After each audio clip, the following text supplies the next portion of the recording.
અગિયારસે ભક્તોનું ઘોડાપુર, કાનની વ્યાધિ દૂર કરવા જીવતા કરચલા ચડાવવાની પરંપરા. તાપી નદીના પવિત્ર તટે વસેલું સુરત શહેર માત્ર હીરા અને ટેક્સટાઇલ માટે નહીં, પરંતુ તેના પૌરાણિક અને આધ્યાત્મિક વારસા માટે પણ જાણીતું છે.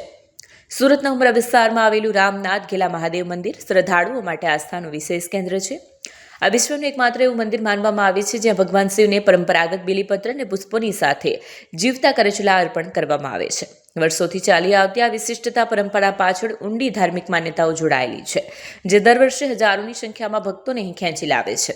લોકમાન્યતા મુજબ જે વ્યક્તિઓ કાનની ગંભીર બીમારીઓ કે શ્રવણ શક્તિને લગતી સમસ્યાઓથી પીડાતા હોય તેઓ અહીં આવીને મહાદેવની માનતા રાખે છે. પોષ માસની 11ના દિવસે આ માનતા પૂર્ણ કરવા માટે ભક્તો શિવલિંગ પર જીવતા કરચલા ચડાવે છે. આ પરંપરા પૌરાણિક કાળથી અખંડિત રીતે ચાલી આવી છે.